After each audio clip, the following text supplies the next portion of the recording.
राजदेव साहब के जाने की वजह से कार्यकर्ताओं में जो मनोबल टूट चुका था, तो मेश्राम साहब ने अपने जीवन में निर्णय लिया 2000 में। वो निर्णय क्या था कि मैं एक दिन एक रात बेवजह एक जगह पर नहीं रुकूंगा। और जो 1984 में संगठन सिर्फ 13 राज्य और 140 जिलों का संगठन था, मेश्राम साहब ने इस बामसेट को 31 राज्य, 567 जिला, करीबन 4000 से ज्यादा तहसील, 22,000 से ज्यादा ब्लॉक और 1.5 लाख से ज्यादा गांव में इस संगठन को पहुंचाया। इस देश में नहीं, विदेश में 55 देशों में बामसेट को पहुंचाया। अभी तक बामसेट के द्वारा 2 इंटरनेशनल कॉन्फ्रेंस हम लोगों ने दी, एक लंदन में और एक अमेरिका में कोलंबिया यूनिवर्सिटी में। इतिहास 5 बामसेट के भवन बनाए गए हैं आप लोगों की सहायता से। 2 बंगाल में है, 2 महाराष्ट्र में है, एक उत्तर प्रदेश में है। पूरे देश भर में 197 ऑफिसेज है, कुछ खरीदे हुए हैं, कुछ किराए पर चल रहे हैं और कुछ आप लोगों ने डोनेट किए हुए। 18 राज्यों में जमीन खरीदी हुई है जहां पर human resource and development institute निर्माण होने जा रहा है। 2 प्रिंटिंग प्रेस है जहां पर हम डेली पेपर, साप्ताहिक, मैगजीन, किताब, 258 टाइटल की किताबें हम लोग छापते हैं। कल तक मार्केट में छपवाते थे, अभी खुद छापते हैं। 2 मशीन है हमारे पास, 22 फोर व्हीलर गाड़ियां हैं, 250 के आसपास 2 व्हीलर गाड़ियां हैं। पूर्णकालीन प्रचारक है, घरदार छोड़कर, नौकरी छोड़कर। ये हमारे रविंद्र राणा साहब जो है ना, महाराष्ट्र के मराठा है,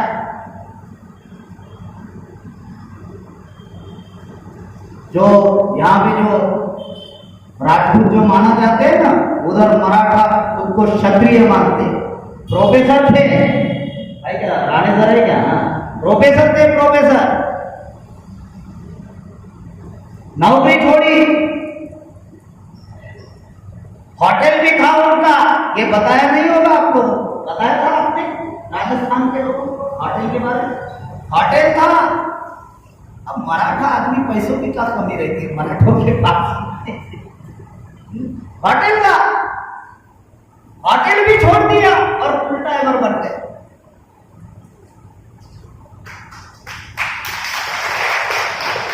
ये बामसेट कोई एक जाति का संगठन नहीं है जो लोग सोच रहे हैं। एच.एन. रेगवाल साहब आदिवासी समाज से राष्ट्रीय अध्यक्ष है, राष्ट्रीय आदिवासी एकता परिषद के। नौकरी को 5 साल बाकी थी, बीआरएस ने दी। जब नौकरी छोड़ी तो आपकी सैलरी थी 90,000। पेंशन कितनी मिल रही? 48,000, मतलब 42,000 पर माह नुकसान। आदिवासी समाज का आदमी 42,000 पर माह नुकसान। ऐसे लोग बामसेट में निर्माण के साधारण मामला नहीं है, ये कोई एक जाति का संकट नहीं है। 3 काम बामसेट में होने नहीं देंगे, जीते जी तो होने ही नहीं देंगे हम लोग।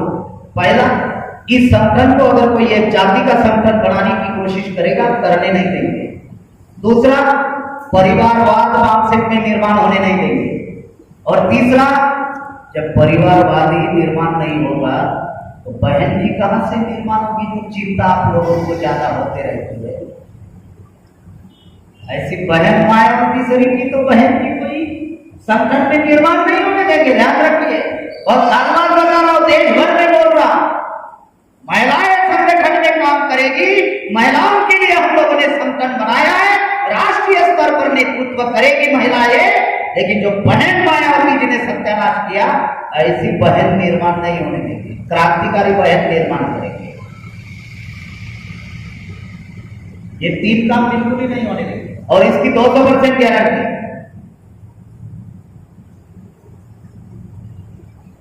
साथियों, 2000 में मेश्राम साहब ने इस संगठन को आज 1.5 लाख से ज्यादा गांव का संगठन बनाया। आज बामसेट इतना मजबूत संगठन बना, 3 बार भारत बंद कर दिया। एक भारत बंद किया 5 मार्च 2019 को 13 पॉइंट रोस्टर को लेकर नरेंद्र मोदी अपनू प्रधानमंत्री सीधा हो गए, 200 पॉइंट रोस्टर लागू हुआ है। दूसरा भारत बंद किया 29 जनवरी 2020 को एनआरसी को लेकर, सीएए को लेकर, एनपीआर को लेकर अमित शाह ज्यादा चर्चा करते थे। सीएए मुसलमानों को डराने के लिए सीएए करते थे चर्चा। और आसाम में 19,48,00,000 लोगों की लिस्ट बनाई गई। जब 29 जनवरी 2020 को हम लोगों ने भारत बंद किया तो 2 काम थे। एक, 19,48,000 में से अब सिर्फ 1,000 बचे हुए, सिर्फ 1,000 लिस्टिंग में रहते, नहीं तो 19,48,000 लोगों की लिस्ट बनी थी डिटेंशन कैंप के लिए, तो अभी 1,000 बचे। और दूसरा क्या काम हुआ, जो बार बार बोल रहे थे अमित शाह, सीए कचरे के डब्बे में चला। इसलिए मेश्राम साहब कहते हैं कि आरएसएस बीजेपी वाले कहते हैं कि नरेंद्र मोदी भारत का शक्तिशाली प्रधानमंत्री है। उस शक्तिशाली प्रधानमंत्री को झुकना पड़ा और सीएए एनआरसी कचरे के डब्बे में डालना पड़ा। तो जिस व्यक्ति की वजह से ये हुआ तो वो कितना शक्तिशाली होगा वामन मेश्राम? कभी आप लोगों ने सोचा? हमारी ताकत हमारे लोगों को मालूम नहीं होती है। दुनिया की हम लोग चर्चा करते हैं, लेकिन अपने समाज की ताकत हमारे लोगों को जानकारी है क्या? तीसरा भारत बंद हम लोगों ने 25 मई 2022 को किया, ओबीसी की जाति आधारित गिनती को लेकर, और हमने अल्टीमेट दिया है। राष्ट्रीय पिछड़ा वर्ग मोर्चा के राष्ट्रीय अध्यक्ष चौधरी विकास पटेल साहब ने अल्टीमेट दिया कि अगर ओबीसी की जाति आधारित गिनती नहीं करते हैं, और आज भी इस राजस्थान में इस मन से मैं कह रहा हूं, अगर नहीं करते हैं तो अक्टूबर महीने में भारत में बहुत बड़ा हम आंदोलन करने जा रहे हैं, बहुत बड़ा प्लान हम लोग बनाने जा रहे हैं। देखते हैं कैसी इस बार गिनती नहीं करते।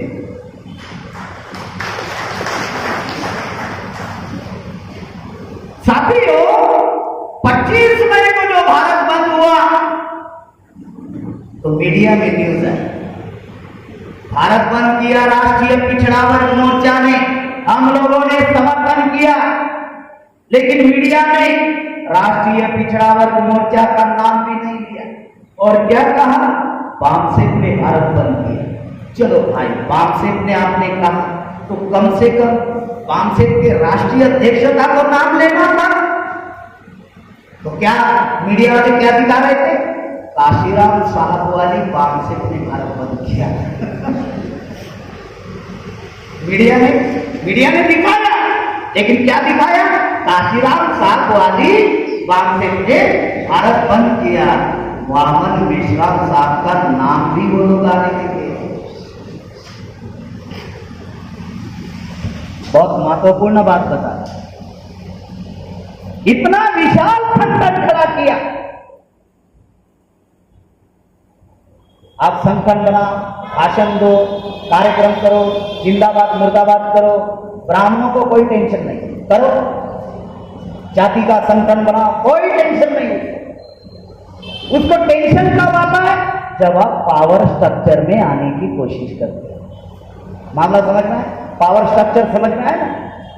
जब आप सिस्टम अपने हाथ में लेने की कोशिश करते हो, उसे कहते हैं पावर स्ट्रक्चर, उसे कहते हैं कमांडिंग। तब ब्राह्मणों को टेंशन नहीं। आप जिंदाबाद मुर्दाबाद करो, आप संगठन बना, आप भाषणबाजी करो, कोई दिक्कत नहीं। पैसा चाहिए तो एनजीओ चलाओ, कितना चाहिए तो। लेकिन पावर स्ट्रक्चर में आने की बात अगर आप करोगे तो फिर आप देशद्रोही हो, आतंकवादी हो, नक्सलवादी हो ही ना। शेड्यूल कास्ट को दलित कहते हैं, आदिवासियों को नक्सलवादी कहते हैं, ओबीसी को जातिवादी कहते हैं, मुसलमानों को आतंकवादी कहते हैं, सिखों को उग्रवादी कहते हैं और ब्राह्मण राष्ट्रवादी। वारे पट्टेश्वर, हम दलित नक्सलवादी, आतंकवादी, उग्रवादी, जातिवादी।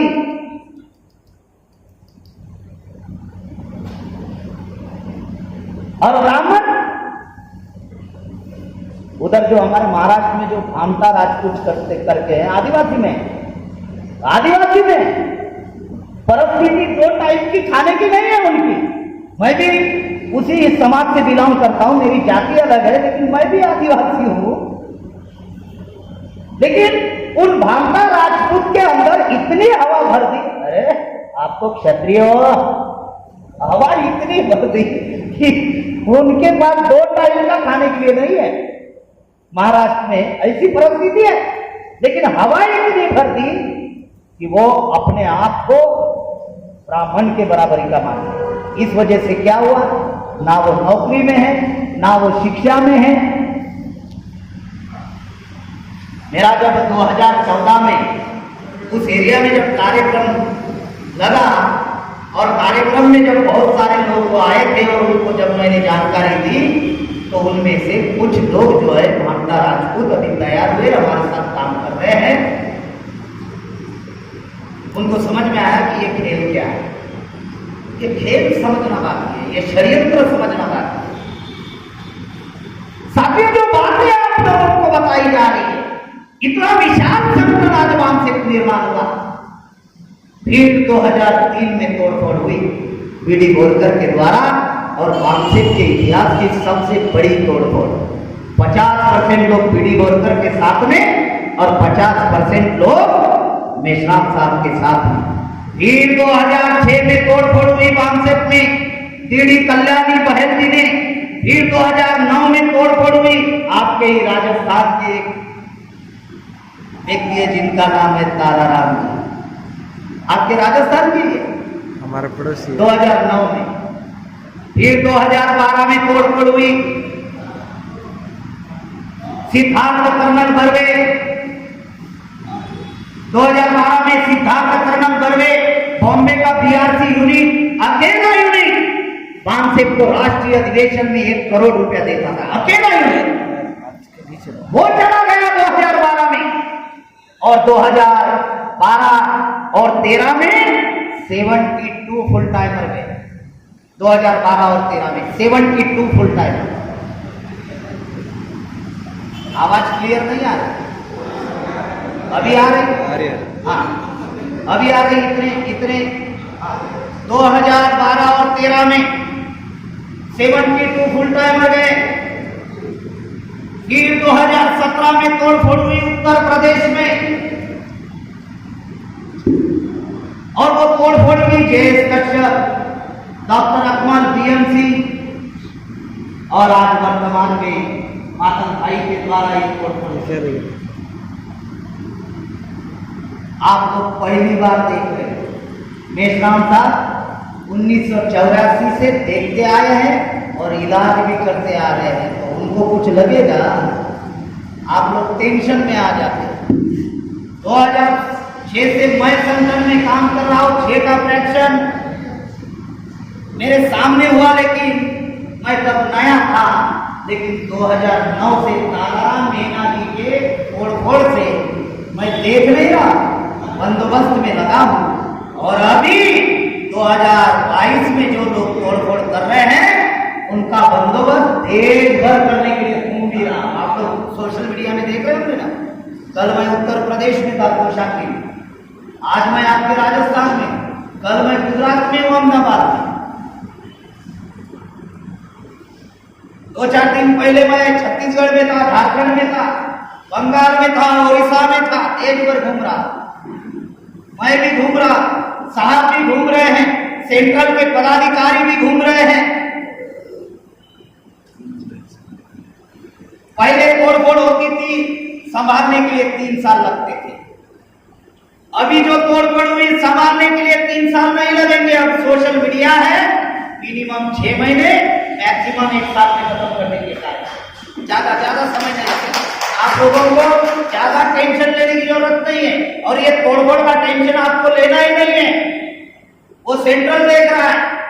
आपको सिर्फ अपने जिला में, अपने विभाग में, अपने राज्य में काम करना है। जैसे 2 गज दूरी, मास्क है जरूरी, वैसे कोरोना के कीटाणु है, जितना दूरी रखोगे आपके जीवन का फायदा होगा।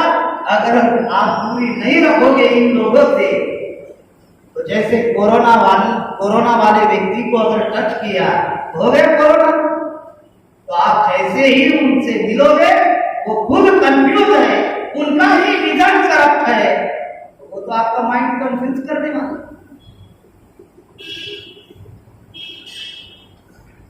कोई भी सवाल आपके पास अगर आता है और उस सवाल से आप बेचैन हो, तो आप लोगों ने वेरीफाई करना चाहिए।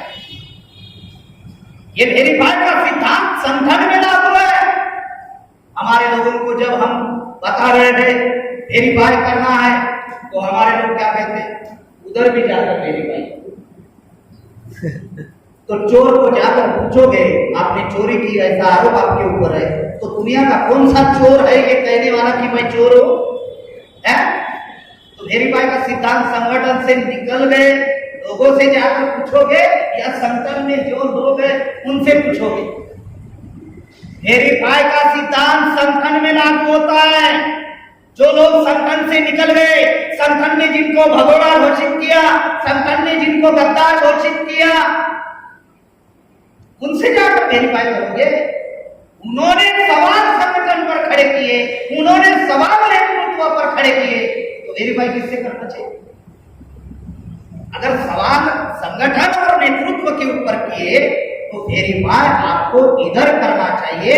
जो संगठन से लोग निकल गए उनसे वेरीफाई करने का कोई मतलब ही नहीं है। लेकिन हमारे लोग क्या बोलते हैं, नहीं हम आपकी सुन रहे हैं, हम उनकी भी सुनेंगे और फिर बाद में तय करेंगे। तो तय थोड़ी करना, वेरीफाई का मतलब है कि जो संगठन के ऊपर सवाल खड़े किए गए हैं उनको लेकर वेरीफाई होना चाहिए। साथियों, ये तोड़फोड़ करना जो कैरेक्टर है, ये कैरेक्टर हमारे लोगों का नहीं है। ये तोड़फोड़ करना कैरेक्टर ये ब्राह्मणों का है, उनके डीएनए में है। अगर कुछ लोग गुरु गोलवलकर के सिद्धांतों पर अमल कर रहे हैं, अगर कुछ लोग तोड़फोड़ करने का काम कर रहे हैं, तो निश्चित रूप से इस तोड़फोड़ के पीछे ब्राह्मण काम कर रहा है। इस बात को हम लोगों को ध्यान में रखना होगा। बहुत खास बात आप लोगों को बता रहा हूं, बहुत खास बात। साथियों, 2022 में हम लोगों ने निर्णय लिया था। वो निर्णय क्या था कि 2022 में अगर उत्तर प्रदेश में बीजेपी को रोकते हैं, हराते हैं, अगर 2022 में बीजेपी को हराते हैं तो 2024 में बीजेपी को रोक पाएंगे। ये हम लोगों ने निर्णय लिया। ये उद्देश्य निर्धारित किया था उत्तर प्रदेश में कि 2022 को बीजेपी को हराना, क्योंकि 1925 में आरएसएस निर्माण हुई, 2025 में आरएसएस को 100 साल पूरे हो रहे, और 100 साल में अब आरएसएस 2024 का चुनाव जीतना चाहती है, क्योंकि ब्राह्मण राष्ट्र निर्माण करने के लिए संविधान ही अवरोध।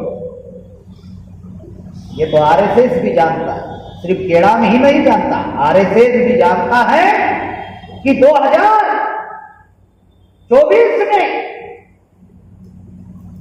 आरएसएस को चुनाव जीतना बहुत जरूरी है, और 2025 में अगर ब्राह्मण राष्ट्र बनाना है, वो बोल रहे हैं हिंदू राष्ट्र, हिंदू राष्ट्र, हिंदू राष्ट्र नहीं है, वो ब्राह्मण राष्ट्र है, जिसका नाम उन्होंने रखा है आर्यव्रत।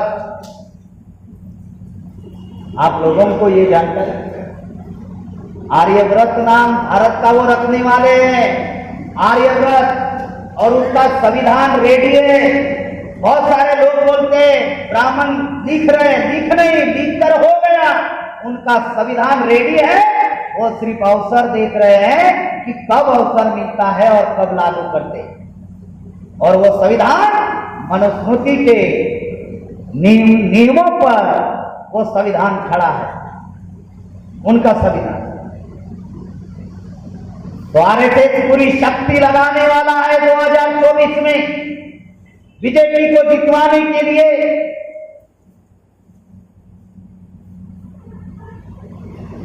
तो हम लोगों ने प्लान बनाया था कि 2022 में बीजेपी को हराना होगा उत्तर प्रदेश में, तो 2024 में रोक पाएंगे।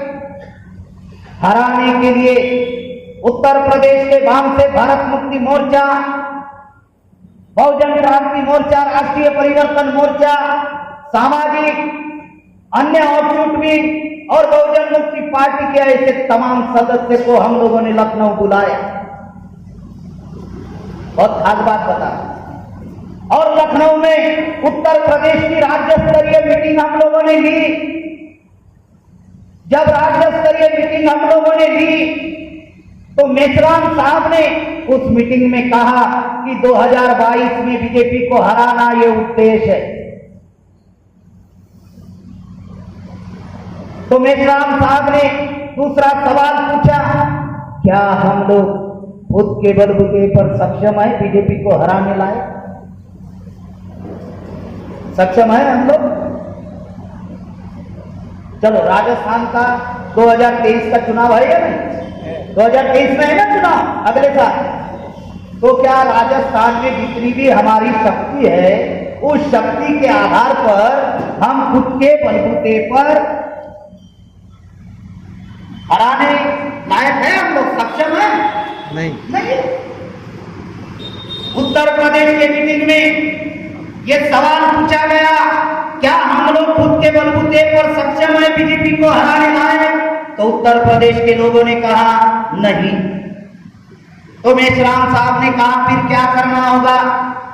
तो उत्तर प्रदेश के लोगों ने कहा गठबंधन बनाना होगा। तो मेश्राम साहब ने कहा गठबंधन से बीजेपी हरने वाली नहीं है।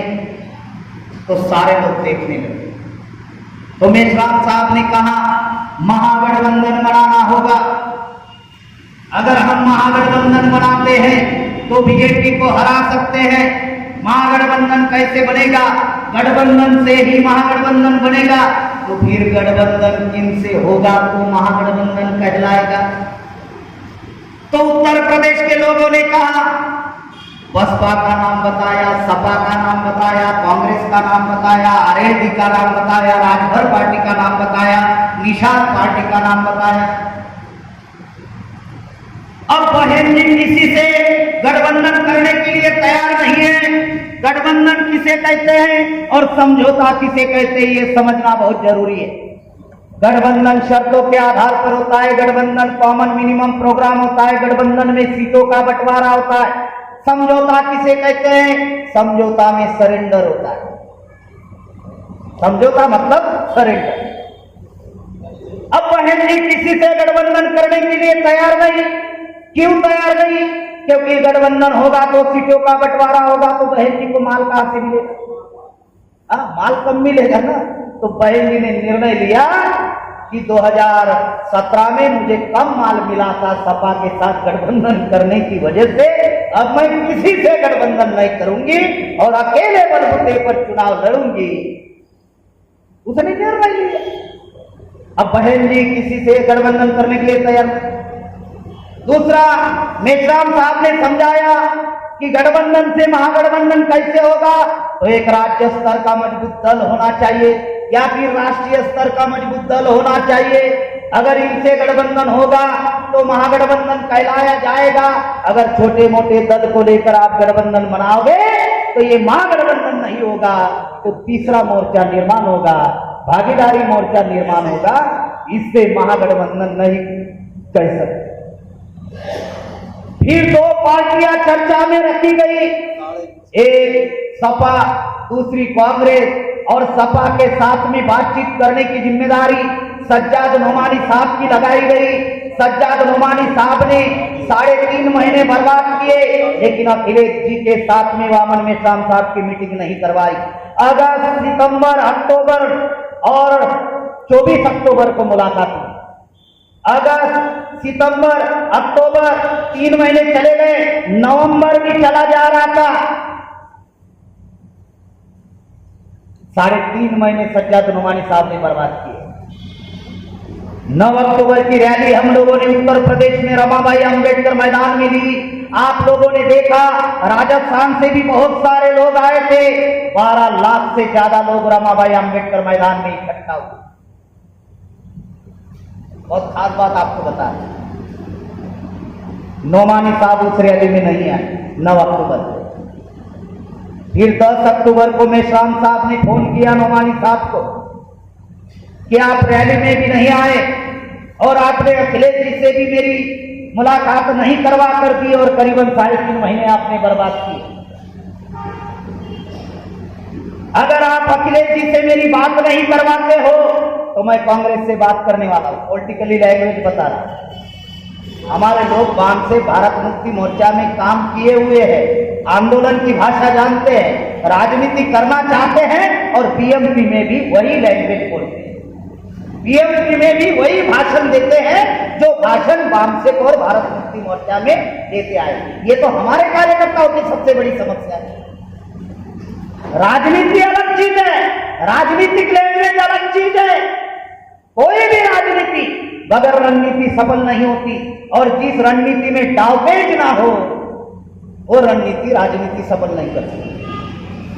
देखा ना महाराष्ट्र का चित्र, बीजेपी शिवसेना की सरकार बनने वाली थी। शरद पवार ने चाबी घुमा दी, भाई को भी बचाया, बीजेपी की सरकार भी बनने नहीं थी, भाई को उप मुख्यमंत्री बनाया, सरकार शिवसेना की बना दी। ये है राजनीति। बहुत खास बात बता रहा।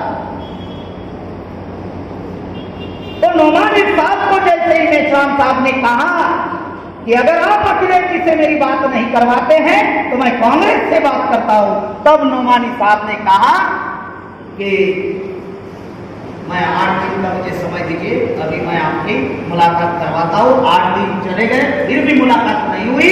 तो दिल्ली के एक मौलाना है जिनकी बात को अखिलेश जी मानते हैं, सुनते हैं, उस मौलाना के माध्यम से, दिल्ली वाले मौलाना के माध्यम से मेश्राम साहब की मुलाकात अखिलेश जी से हुई। और जब मिलने के लिए 7-8 लोग गए, उसमें सज्जाद नोमानी साहब भी थे। जब मिलने के लिए गए तो अखिलेश जी ने बीजेपी को हराने का जो प्लान बनाया था, अखिलेश जी का थिंक टैंकर मिश्रा नाम का ब्राह्मण था, मिश्रा ने मेश्राम साहब के सामने प्लान बताया। 1.5 घंटा जो प्लान बताया बीजेपी को हराने का, मेश्राम साहब ने, अखिलेश जी ने बनाया हुआ प्लान कैसा फेल है, ये 1.5 घंटा एक पॉइंट समझा कर बताए, ये आपका प्लान फेल है, इससे बीजेपी हारने वाली नहीं है, आप अपने प्लान पर काम नहीं कर रहे हो, आरएसएस ने जो स्ट्रैटेजी बनाई है उस पर आप चल रहे हो। और जब एक पॉइंट मेश्राम साहब ने समझाया तब जाकर अखिलेश जी को बात समझ में आई। तो अखिलेश जी ने कहा हम आपसे 1 to 1 मिलना चाहते हैं। फिर अंदर के रूम में गए, फिर 4 लोग थे, मेश्राम साहब, सज्जाद नोमानी साहब, अखिलेश जी और अखिलेश जी का थिंक टैंकर। अखिलेश जी ने पिन पॉइंट बात की। जब अंदर के रूम में गए तो पहला सवाल अखिलेश जी ने पूछा, आप चाहते क्या हो? तो मेश्राम साहब ने कहा मैं वही फार्मूला पुनर्जीवित करना चाहता हूं जो मानवर काशीराम साहब और आपके पिताजी के बीच में हुआ। तो अखिलेश जी ने कहा कौन सा फार्मूला? मेश्राम साहब ने कहा 60-40 का फार्मूला। 45 साल का अनुभव है मेश्राम साहब का और 35 साल का अनुभव उत्तर प्रदेश का। 19 साल की उम्र थी 1977 में।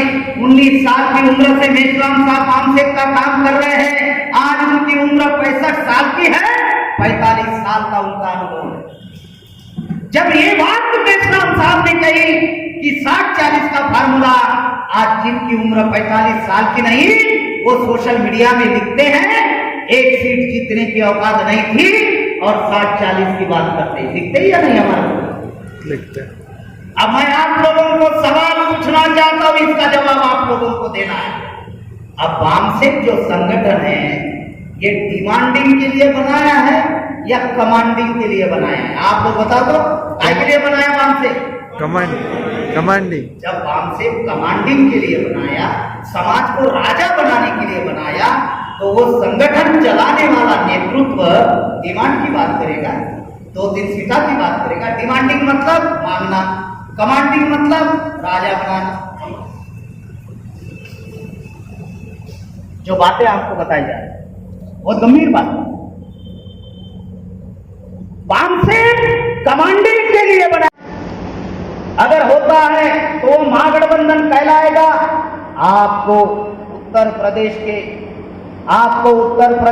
के बाद आपको घर से बाहर निकलने की जरूरत नहीं है,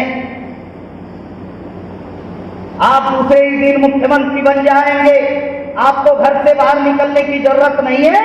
मेश्राम साहब ने अखिलेश जी को कहा, आपका झंडा लेकर मैं ही उत्तर प्रदेश के गांव-गांव में निकलता हूं। तो अखिलेश जी ने फिर सवाल पूछा, फिर ईवीएम का क्या होगा? तो मेश्राम साहब ने कहा, ईवीएम की लड़ाई देश भर में मैं ही लड़ रहा हूं और केस भी मैंने जीत लिया। 24 अप्रैल 2017 में केस जीता। और दूसरी केस अभी भी सुप्रीम कोर्ट में पेंडिंग है। कौन सी? वीवीपैट से जो पर्ची निकलती है ना, वीवीपैट से, उसकी 100% गिनती होना चाहिए। इसकी केस अभी भी पड़ी हुई है, आर्गुमेंट पर ही ला नहीं रहे सुप्रीम कोर्ट। तो मेश्राम साहब ने कहा, ईवीएम की लड़ाई मैं ही लड़ रहा हूं देश भर में, आपको ईवीएम की चिंता करने की जरूरत नहीं है, ईवीएम का भी इलाज है।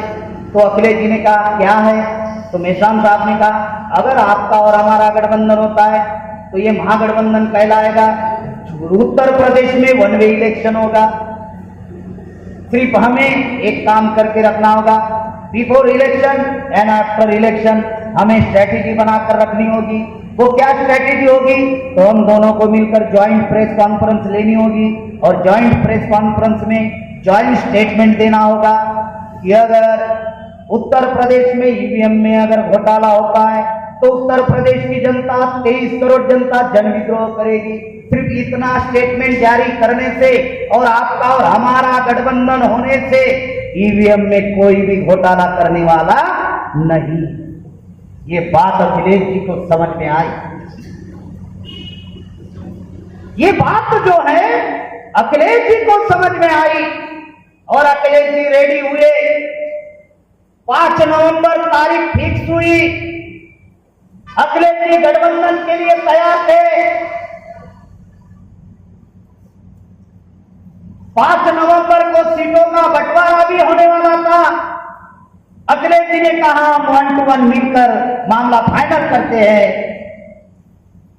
जो अखिलेश जी गठबंधन करने के लिए तैयार थे, आखिर क्या बात हुई उत्तर प्रदेश में कि गठबंधन नहीं हुआ? ऐसी कौन सी वजह हुई? तो साथियों, ये मीटिंग खत्म होने के बाद में दूसरे ही दिन सज्जाद नोमानी साहब ने अखिलेश जी को चिट्ठी लिखकर भेजी और चिट्ठी में क्या कहा कि वामन मेश्राम जी ने जो प्रस्ताव रखा उससे मैं सहमत नहीं हूं। चिट्ठी एक पुरावा है। और दूसरा, यूट्यूब पर जो मिल्लत टाइम्स है, मिल्लत टाइम्स पर जो सज्जाद नोमानी साहब का इंटरव्यू जो पड़ा हुआ है, वो इंटरव्यू आप सुन लीजिए। सज्जाद नोमानी साहब ने स्वयं कहा कि उन्होंने दूसरे दिन चिट्ठी लिखकर भेजी।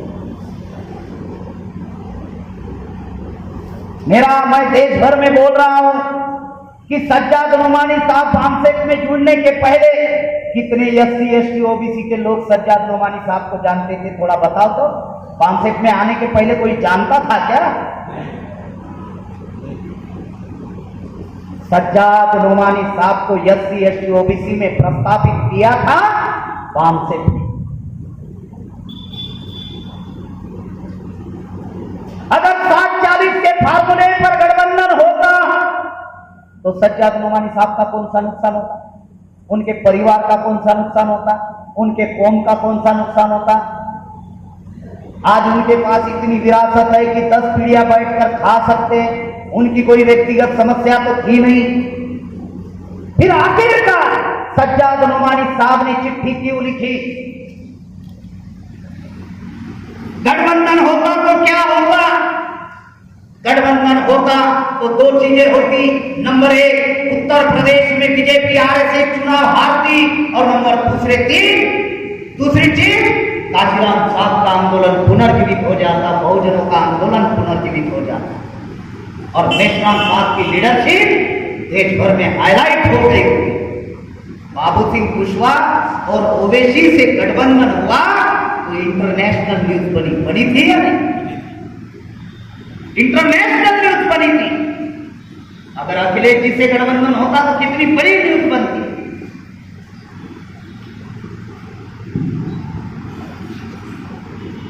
आखिरकार नोमानी साहब ने ऐसा क्यों किया? बीजेपी आरएसएस को उत्तर प्रदेश में उनकी सरकार क्यों बनने दी? गठबंधन नहीं हुआ इस वजह से बीजेपी आरएसएस की सरकार बनी। गठबंधन नहीं हुआ इस वजह से 2024 में बीजेपी को कैसे रोकोगे पता? आखिरकार नोमानी साहब ने ऐसा क्यों किया? तो दो लोग इसको जानते हैं। एक तो खुद नोमानी साहब बता सकते हैं उन्होंने ऐसा क्यों किया, और दूसरा अल्लाह ताला को तो मालूम नहीं होता है कि नोमानी साहब ने ऐसा क्यों किया। या फिर आखिरत में नोमानी साहब को जवाब देना ही पड़ेगा। हर व्यक्ति को आखिरत में जवाब देना पड़ता है या नहीं? और बात पता है साथियों, सपा के साथ में गठबंधन नोमानी साहब की वजह से नहीं, और सपा के साथ में जब गठबंधन नहीं हुआ इसलिए फिर कांग्रेस से बातचीत करना शुरू हुई। कांग्रेस के साथ में बातचीत 14 नवंबर को पहली बार इटावा के महारैली में मेश्राम साहब ने बात कही कि अब मैं कांग्रेस से बातचीत करने वाला हूं। पहली बार नाम लिया 14 नवंबर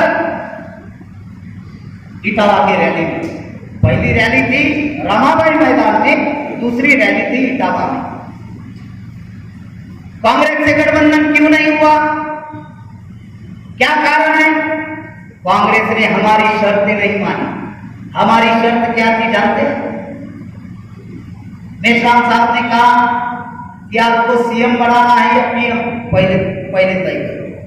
कांग्रेस को कहा आपको सीएम बनाना है या पीएम। राजनीतिक रणनीति बता रहे। कोई भी व्यक्ति आपसे गठबंधन क्यों करेगा? कोई भी व्यक्ति आपसे क्यों जुड़ेगा? जब तक उसको कोई फायदा ही दिखाई नहीं देगा वो आपसे क्यों जुड़ेगा? आपके साथ क्यों आएगा? अगर राजस्थान में आप मूल निवासी बहुजन समाज का राज लाना चाहते हो राजस्थान में, तो कोई भी व्यक्ति आपके साथ राजनीतिक गठबंधन क्यों करेगा? जब तक उसको फायदा दिखाई नहीं देगा तो